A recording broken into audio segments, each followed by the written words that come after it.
बदमाशी करती है तो हम 14 तारीख से फिर हमें हड़ताल पर बैठने के लिए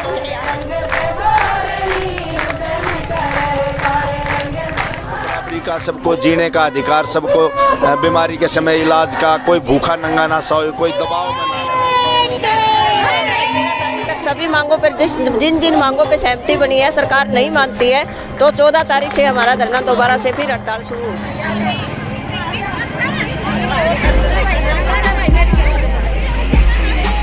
हमारी बहन 4-5 दिन के अंदर अंदर उनको ज्वाइनिंग नहीं करवाएंगे तो हम वापस धरने पर यही आएंगे। वो अभी तक सरकार से अड़ी खड़ी है, 750 और 1500 कुशल और अर्धकुशल का दर्जा।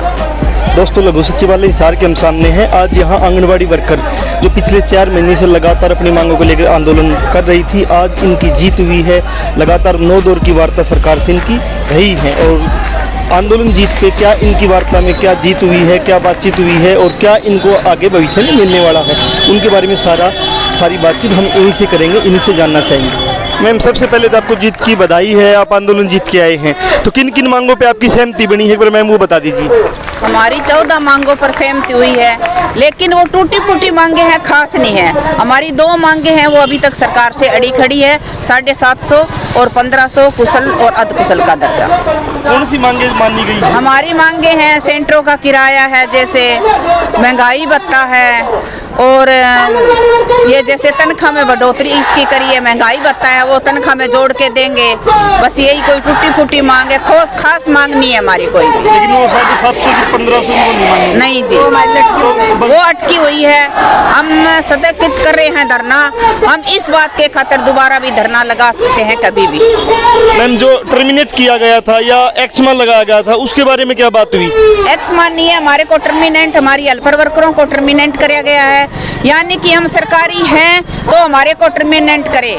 सरकार हमारे को पहले पीओ है या सीडीपीओ है, डायरेक्टर है, हमारे को सरकारी घोषित करे और टर्मिनेट करे। ये झूठा दावा है, रवैया है इनका हमारे को खराब करने का। लेकिन हम मानते हैं भाई हम टर्मिनेट नहीं हो सकते, लेकिन आज हम ज्वाइनिंग कर रहे हैं। जोन सी हमारी बहन 4-5 दिन के अंदर अंदर उनको ज्वाइनिंग नहीं करवाएंगे तो हम वापस धरने पर यही आएंगे। तो क्या लगता है आपको, सरकार कुछ झुकी है, आपकी कुछ जीत हुई है, उसके बारे में आपका क्या कहना है? अभी हम ये नहीं कह सकते कि हमारी प्रॉपर जीत हुई है। सरकार ने जो आश्वासन दिया है, उस आश्वासन पे जो लिखित में दिया है सरकार ने, हम उसी आश्वासन के साथ हम अपना धरना स्थगित कर रहे हैं। और सरकार को हमने 13 तारीख तक का टाइम दिया है। अगर 13 तारीख तक सभी मांगों पर जिन जिन मांगों पर सहमति बनी है सरकार नहीं मानती है, तो 14 तारीख से हमारा धरना दोबारा से फिर हड़ताल शुरू होगी।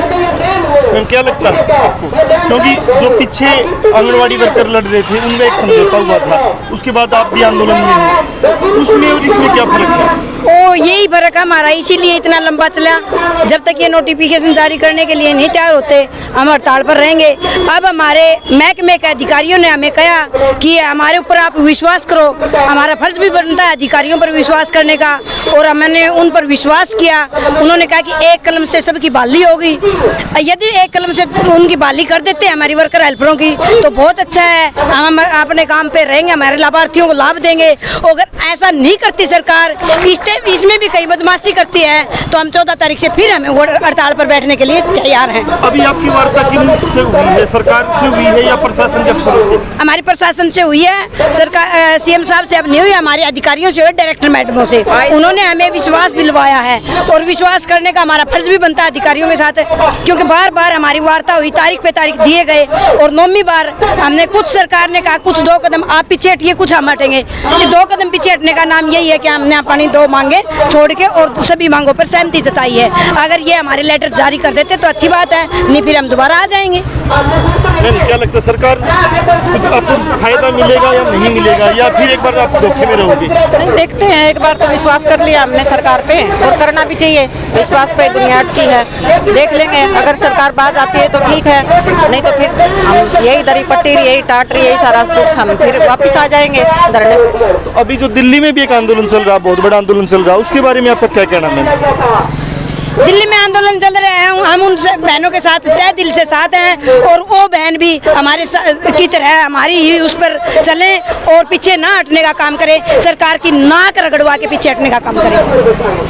ऐसा है, ये जीत बहुत बढ़िया जीत है और अपने लड़ाई के दम पे इन्होंने जीत हासिल की है। और जो उस तबके के लिए, उस समाज के लिए भी ये एक तमाचा है जो महिलाओं को इंसान का रूप नहीं देखते। तो 4 महीने इतना बड़ा लंबा आंदोलन महिलाओं ने अपने दम पे लड़ा है। इसके लिए मैं जो आम जो जनता के हिस्से हैं, किसान है, कर्मचारी है, मजदूर हैं, आम व्यापारी है, आम समाज के तबके हैं, जो इनका हमदर्द भी जता रहे थे और वो मदद भी कर रहे थे, चाहे वो पैसे के आर्थिक तौर पर मदद कर रहे थे, चाहे वो जनसंख्या बढ़ाने के तौर पर मदद कर रहे थे, प्रदर्शनों में, आंदोलन में शामिल थे। और जिन भी लोगों ने सरकार के सामने बात उठाई है, चाहे वो विपक्ष के लोग, हम सबका धन्यवाद करना चाहते हैं। एक एक मांग मुद्दों पर चर्चा करने के लिए, तो क्योंकि अभी जो मांग मानी गई है, चाहे वो रिटायरमेंट के ऊपर है, चाहे वो डेथ होने पे, नेचुरल डेथ पे भी इनको एक मुश्त सहायता की बात की है, इनके जो वेतन बढ़ोतरी की जो बात की है, इनके सेंटरों का किराया बढ़ाने की जो बात की है, महंगाई भत्ते के साथ जोड़ने की जो बात की है, और सारे मुकदमे वापस और ड्यूटी ज्वाइनिंग करवाने की सबको एक मुश्त जो बात की है सरकार ने। तो हम मतलब ये अनुरोध करते हैं सरकार से, अपील करते हैं, ये विश्वास करते हैं कि वो कोई भी समस्या नहीं आएगी।